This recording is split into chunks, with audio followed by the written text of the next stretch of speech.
These are modern snowshoes. These are very contemporary, using mostly synthetics as well as some metals.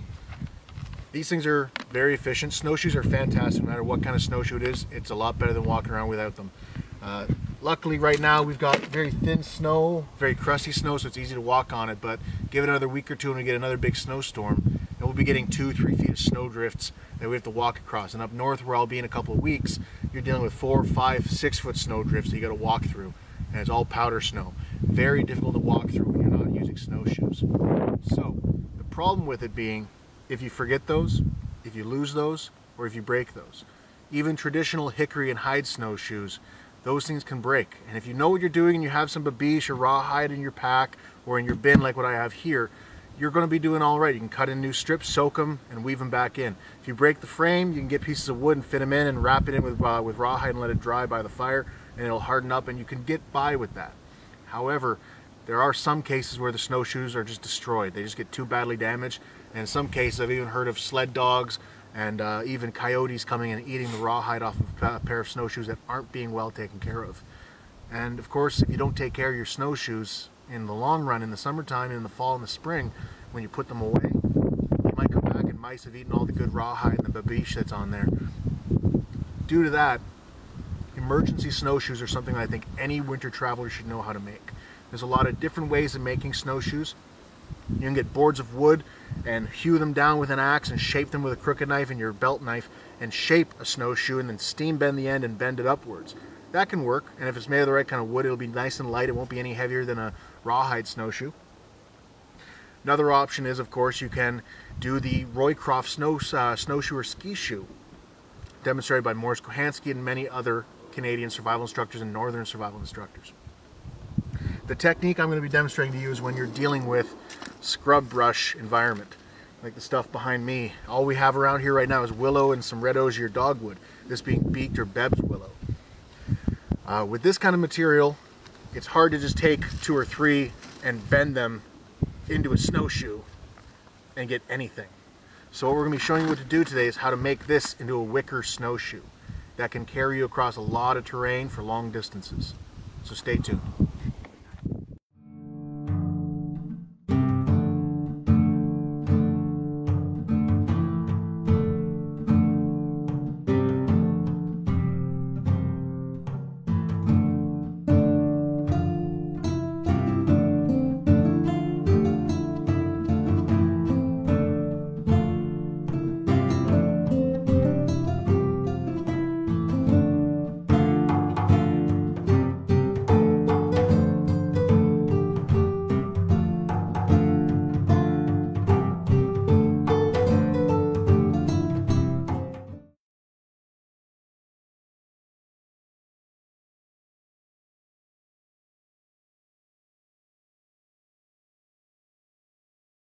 So there's 3 items that we're going to need for this.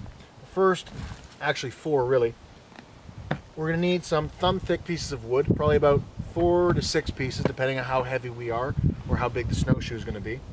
And they should be about as long as from your fingertip to your elbow. A little longer is not bad, you can always trim it down, but they should be as long as possible. If you can make them even longer, as long as your arm, even better, because that way you know you're going to have enough room to fit it into the snowshoe. Each snowshoe is going to be slightly different sized.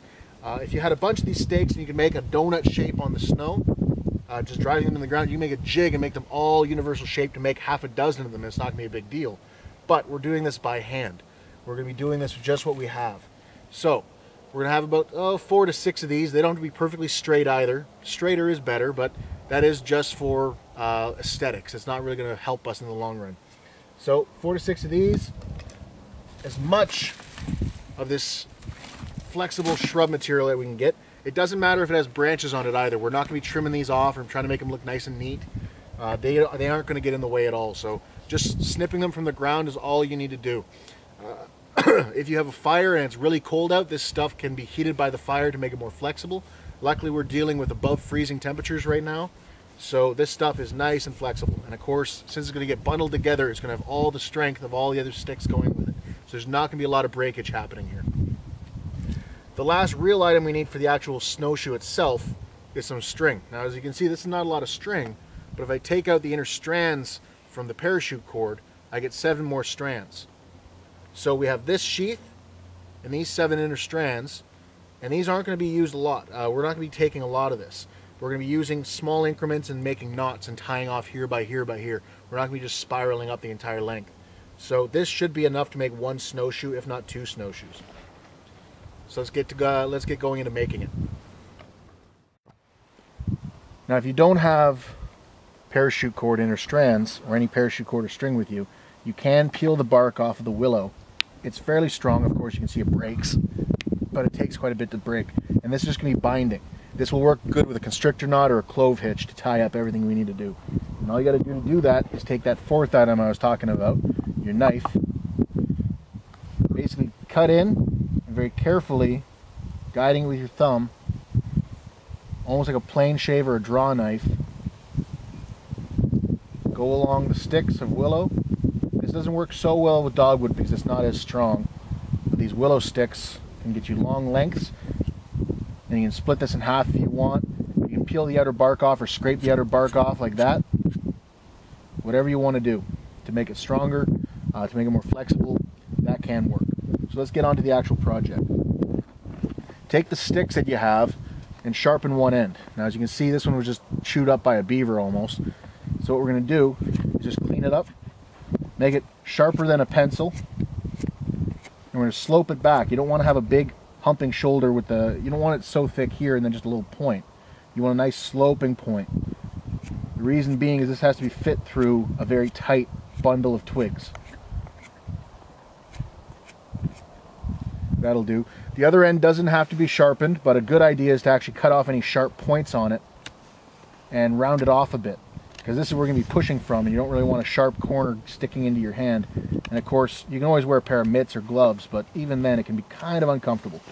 The more comfortable you are, the better off you can get this stuff done, and the more efficient you are. The more discomfort you have, the more chance you're going to slip up and mess up, probably cut yourself with something like this. There's another strip, so if we wanted to, we can get a lot of stuff tied up with just the outside bark of this. So, now that we got all those cleaned up and ready, we're going to take a bundle of the twigs. They don't have to all have them, they don't all have to be going in the same direction. You can see we got some stumps here and some branches here, and that's fine. And what we do want to have is the bundle to be just about the thickness of a knife handle, give or take. I like them a little thicker just so that they can take the abuse, and you want to stagger it a bit. As you can see, I'm putting some out longer, some out further, like so. In fact, I'm going to tuck in some branchy ends here. That's just about right. 1 or 2 more and we can go on to the next part. That's good. So the next part is taking that string that I got and making a jam knot. Now, a jamming knot, also known as the Canada jam knot, is an old butcher technique that Morris Kahansky brought to light to a lot of people. The jam knot is a very efficient one. It cannot be done with natural cordage, though. Natural cordage does not have the elasticity and strength to take on this tying. Go. I'm just going to demonstrate with the outer sheath of this cord how to make a jam knot real quick. I'm going to take this inner strand out. Got the outer strand. I'm using the thick stuff here so you can see it a lot easier, and of course you've got a white background, so that helps. I'm going to make an overhand knot, bring it about a thumb width away from the end, and that's called a stopper knot. What I do with that stopper knot is when I go around this bundle of twigs, as I'm going around this piece of willow here, I'm going to make a slip knot. The slip knot allows me to cinch down on the cord. And of course that stopper knot's not letting the slip knot come off the end. As you can see here, this is the end that's being cinched. On that end, I take a little bit of the cord and I tuck it under, making a loop. As I pull, this knot is going to flip around like that. And as I pull tight, it cinches very tightly to the stick. Now if I cinch really tight, which is kind of hard to do with just one round stick, I can cinch very tight, hold my thumb there to keep it from coming undone, and that loose end gets tucked up inside and make a half hitch. That is a very tight knot. In fact, if you look closely, you can see it's actually squeezing this bark in. It's getting much tighter than any other knot out here will really do. Now, to make it very clear, you cannot do this with bark fiber cordage or any natural fiber cordage. It needs to have the elasticity of nylon or polypropylene or polyester cord. And parachute cord does a very good job for that. So let's get on to doing this with actually the little inner strands of this parachute cord here. So, we got our bundle of twigs. I'm going to take the inner strand of parachute cord. I'm going to make my slip knot.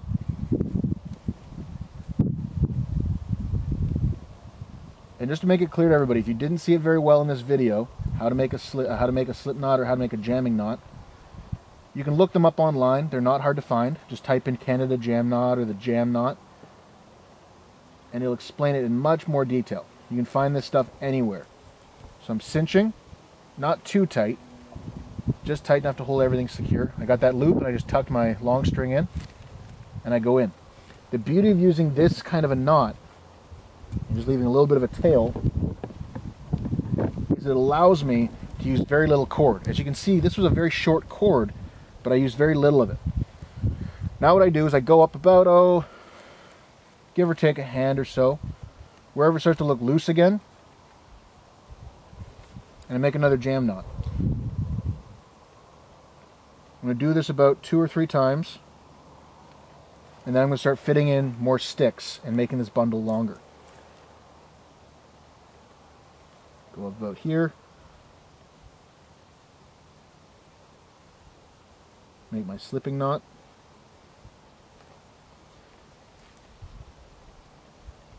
tuck in, cinch, and jam. There we go. So we'll do this 2 or 3 more times and then we'll start going on to the next part, and you can see that then. So this is going to be the main frame for our snowshoe. There's different ways you can do this though. The first obvious one is the traditional snowshoe that a lot of people know. That being a beaver tail snowshoe, where you tie all this together up here. You have all this. I'm going to have to redo that part there. That is one way to make the snowshoe. That is one way. Another way is to make another one of these, mate them together on the ends, make some spreader bars, and make what's called a Chippewa, and some people call it a Cree, and some call it an Alaskan Eskimo snowshoe, or an Alaskan Inuit snowshoe if you want to be properly correct.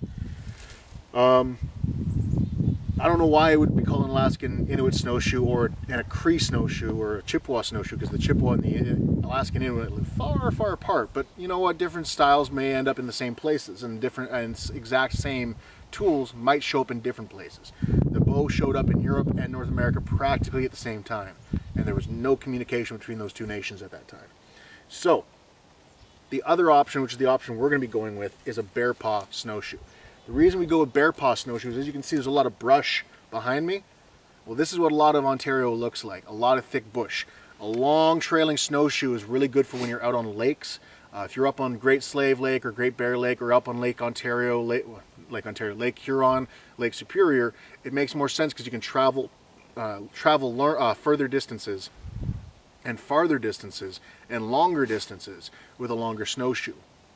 It trails better and it displaces better. But when you're in thick brush like this, a long snowshoe will get caught up on the trees, it'll get caught up on the brush. It doesn't make sense. But a bear paw snowshoe, which is a nice round, almost like a wreath, such as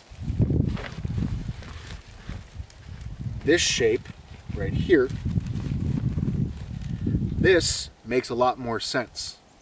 This makes a lot more sense because it can go around the trees. It'll move around the bush with you.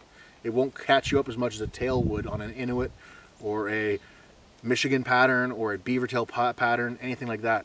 You can make an elongated bear paw if you want, or you can make the extreme round bear paws that were more well known amongst southern Ojibwe and some southern Cree, which is the very, very tight, very round ones, which are what we're going to be going after today. So I'm just going to tie all this together and you're going to see what it looks like then. So we've got it bound, pretty much done. You can clean all this stuff off. Just take your knife, be very careful not to cut any of the strings, and just trim off any loose ones. Pruning shears are something that are a fantastic item to have in your kit. You can cut basket spokes that are too tough to get in there with your knife. You can trim this stuff off trees very quickly and get a lot of material for baskets, for everything from burden baskets that are big pack baskets, all the way to fishing traps, all the way to crayfish traps, all wreaths like this. And that's really all we made today, is just a wreath. So if you know how to make a wreath, you know how to make a snowshoe. So that's the technique pretty much down pat. The great thing is, because it's so flexible material and because it's got so much support now, is you can really bend it in any shape you want. If it's got too much of a corner on one side, or it's too squared off looking, or not round enough in your opinion, you can kind of stretch it out and bend it around and get it where you want it to be. And that's pretty much it. Now what we got to do is make a frame for us to stand on, because you can't really stand on this yet. Pretty much you'd be putting it on the ground and putting your foot in the middle. So what we're going to be doing is taking sticks and fitting them up inside through here. That's the next part. So as you can see, we've got a few sticks in. This is the last stick, just long enough for the entire length. What's going to happen here is my feet are going to be on these two. My foot's going to be on these two. Now you don't want to be wearing snowshoe moccasins. You're going to be wearing shoes or boots with solid soles, or else you're going to feel very uncomfortable. The trick is, this one, you're going to take the entire length of the snowshoe, starting up here and working all the way down to the back. What's going to happen is it's going to go under all of these sticks, and this is going to be the bottom of the snowshoe. And it's going to give me some more support as I walk. Now what you can do is get thinner sticks and start to weave if you really want to, and make this thing more and more like a real traditional snowshoe. This is all you really need. You don't need anything up in here. You don't really need too much in here. You can put a couple more sticks in here if you'd like to make it more comfortable, but that's really it. So this is the last one. I'm going to show you how we do it. This end is sharp. Critter's going off again. I'm going to trim this to a nice round end using a chest lever grip. Pop it right off. Trim and clean this up so it's nice and round.